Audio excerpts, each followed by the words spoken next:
When I was in Colombia before I came to the UK, I imagined British people being very polite and speaking with a posh accent. I used to believe Englishmen were wearing top hats and long coats all the time, because my cousin lived in London for a couple of years, and he sent some photos to a family where he was wearing these clothes. It was after I came to Britain that I realized he was dressing that way because he was working as a hotel porter.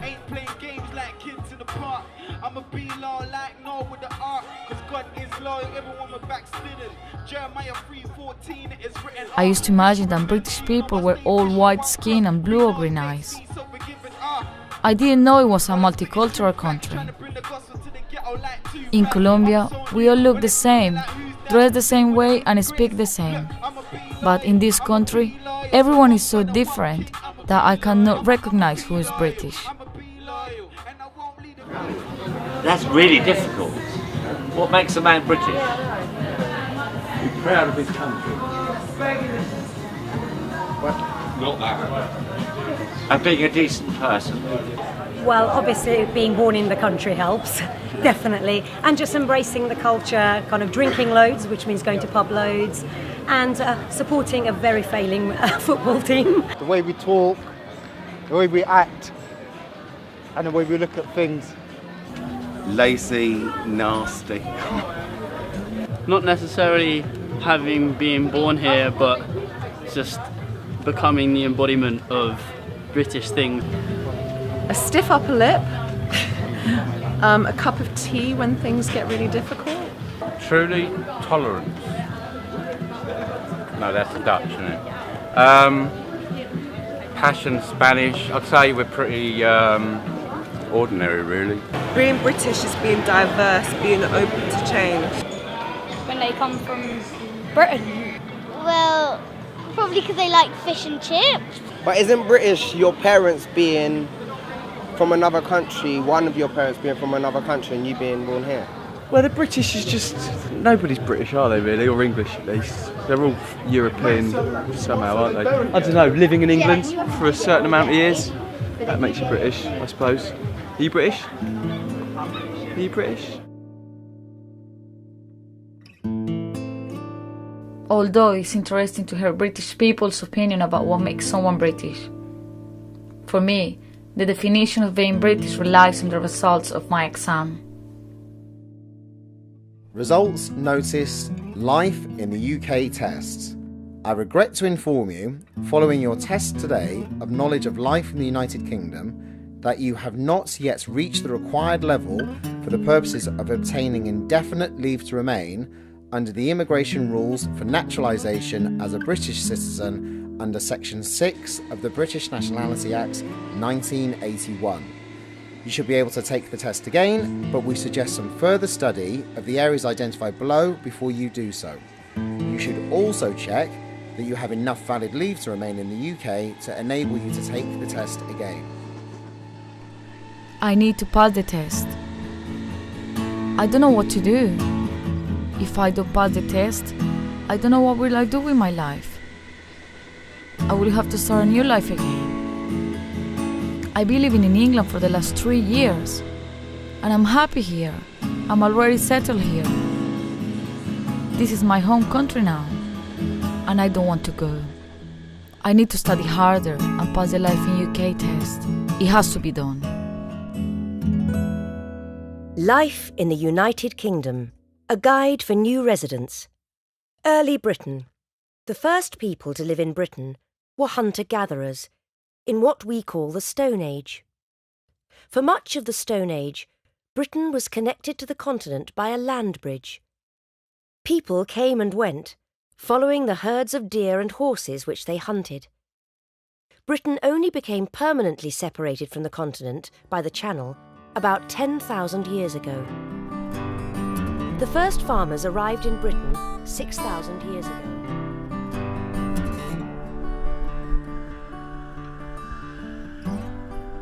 I love this country, special. Since I moved to Brighton, having the sea in the city made me very happy, and also the weather is not too bad. My home country is beautiful. We have our love nature and people are nicer than here. But I need to stay in England Half of me belongs here.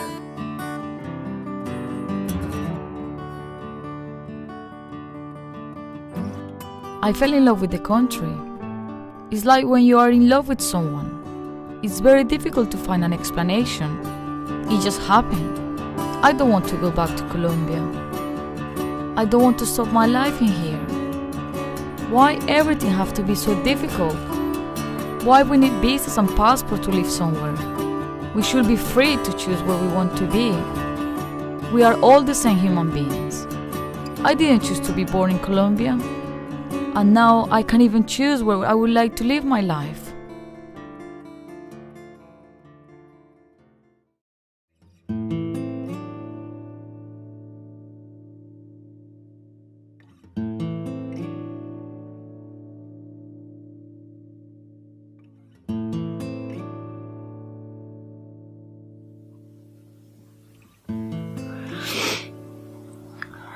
Everyone is asleep. And it's midnight. I can't sleep.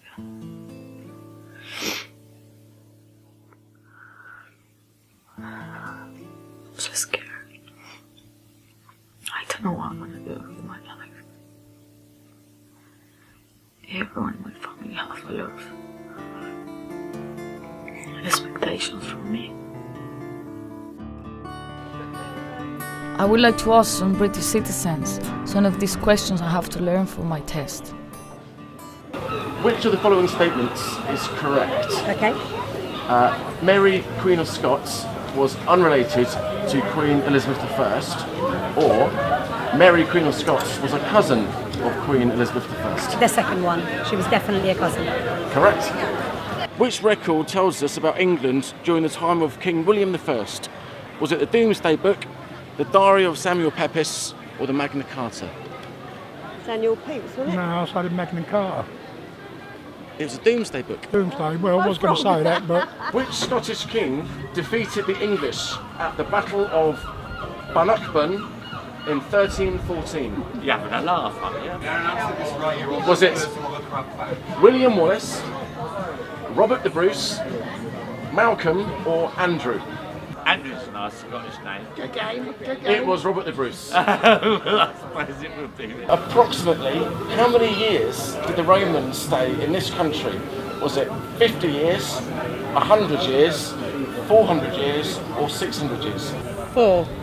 Absolutely correct. Well done. Really? Yeah, you got it. Oh, wow. Which language was spoken by people in the Iron Age? Was it Latin, Celtic, English, or Anglo-Saxon? The Iron Age, that would have been Anglo-Saxon, wasn't it? The Iron Age? It's Celtic. I was going to say Celtic, funny enough. I was going to say that. I was debating on which one it was. I couldn't work it out. The Anglo-Saxon was more the Romans, wasn't it? St David is the patron saint of which country?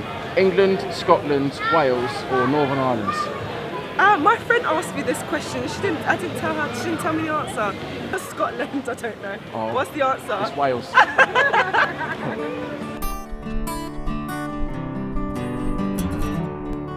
Today, I try to find answers about the purpose of this test.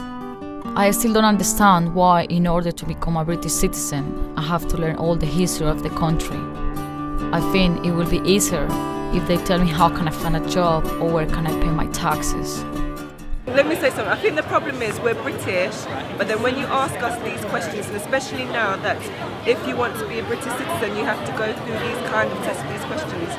I've always thought it was really silly because I was born in Britain and I wasn't taught any of these. I'm a teacher. I don't teach my children any of these things. We teach them about the Great Fire of London, but not the Battle of anything. So I think there's a problem with English people, British people trying to find the British identity and are trying to do it through these questions. And if they're going to do that and allow people to come into the country based on these questions, shouldn't we as British citizens also know these questions? The teacher in Croydon left me thinking. I never told her I was going through the visa process or about the test. I agree with her, and it makes me feel a bit annoying the fact that I have to know more British history than many residents from the UK.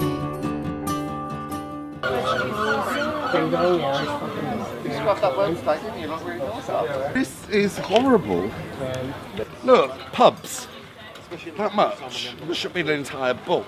I thought that was shocking. I didn't know that existed. I'm sorry.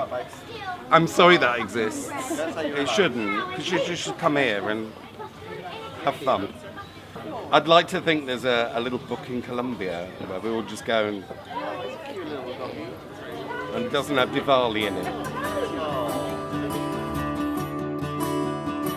Today is my last chance to do the test again. My visa will expire next week. And if I don't have the Life in UK test certificate, I won't be able to apply for a new visa.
I'm on my way to the test centre.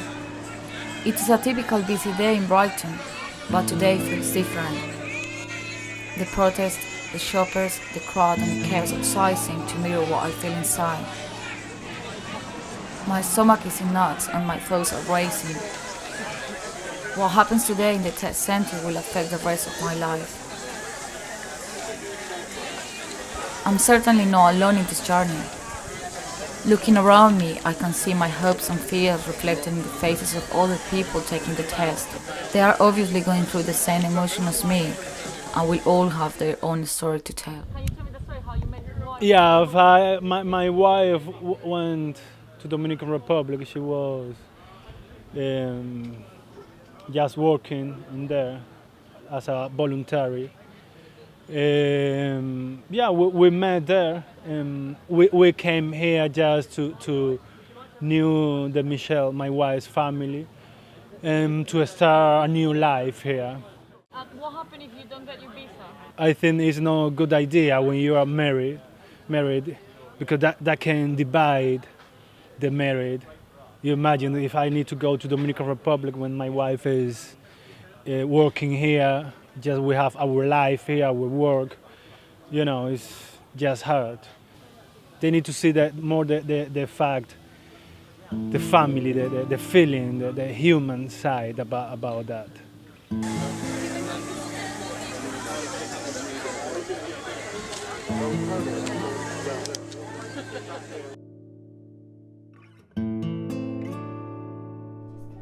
Date of birth for me? 20th November 1986. Brilliant. You've passed. Well done. Congratulations. Really? Yeah. Oh my god, I can't believe it. I was so stressed because I don't have 1 week to apply. Oh, well done. Oh, thank you. Now we are celebrating outside the building where I did my test, that I passed my test. Cheers for that. Yeah, I'm very proud of me because I know more about the history of the country than someone from the UK. Very happy after 3 times I done the test and I finally passed. And now I have to apply for my visa next week and see if I pass it as well. Yep. I just remember how my life was before I came to England. I didn't have any worries in my country. I had a job, my father, friends, even my own flat. I had everything, except my mother. She moved to Sweden when I was 14 because she wanted to start a new life after she divorced my father. I didn't see her for almost 10 years. I remember I started forgetting her resemblance. I decided to come to the UK with a student visa to learn English for 1 year. That was my excuse, because I knew after being in Europe I could see her again. I think my real reasons to come to this country was the necessity of seeing my mother, touch her and kiss her. And the first gift this country has given me was her, waiting for me at Heathrow Airport.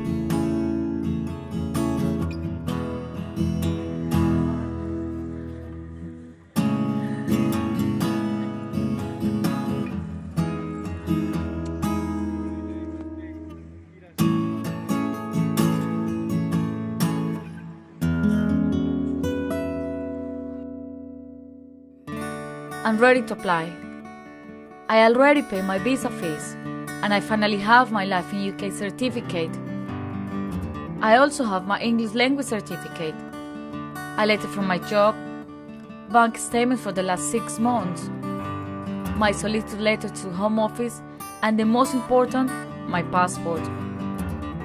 This shows my history since I came to this country, all the times I visited my mother in Sweden.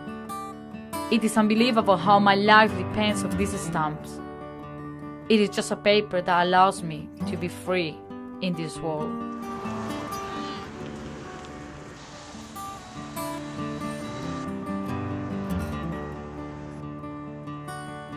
This is the Home Office, and a no place for British citizens, and a second home for immigrants. In this place, a complete stranger decides our future. I just had my interview, and I'm now waiting for an answer. They say it would take probably 2 hours. I'm panicking now. I need to know what's gonna happen with me tomorrow.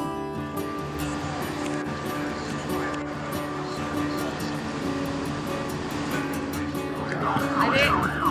I passed my test and I got my visa.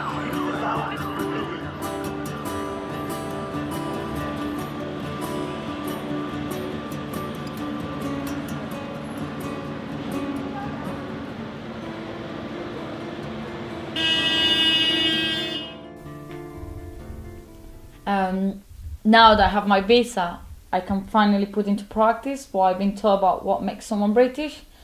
And I think the best way to do it is doing what the Life in UK guidebook says, that makes someone British and British people do. So let's see. Football. Football is the UK's most popular sport.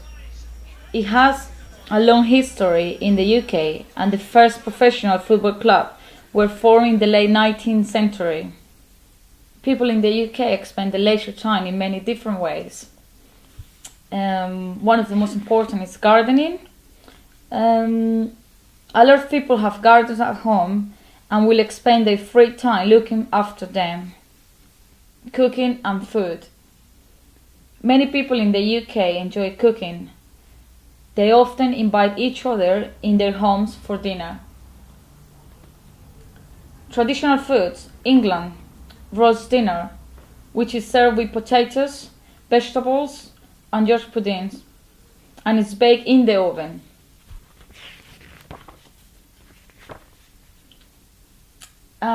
Pubs. Public houses are an important part of the UK social culture. Many people enjoy meeting friends in the pub. Hip hip! Hooray! Hip hip! Hooray! Hip hip! Hooray! I'm very happy because this is the end of my journey, trying to become a British citizen. I did everything I could do, probably someone could do. It was a very stressful time, and I finally got my visa, and now I can say I'm a British citizen. And I also try British things that is part of people's life in this country. But what I realized is none of this makes someone British. The best thing about being British is you can be who you are, whatever you want to be. You don't have to follow all these things this book say or the government say. No, you just have to be who you really are. And I'm a Colombian girl. I'm 100% Colombian. and I love this country. I want to stay here, but I want to keep being who I am. And for that reason, I'm going to celebrate tonight with my friends without Colombian style.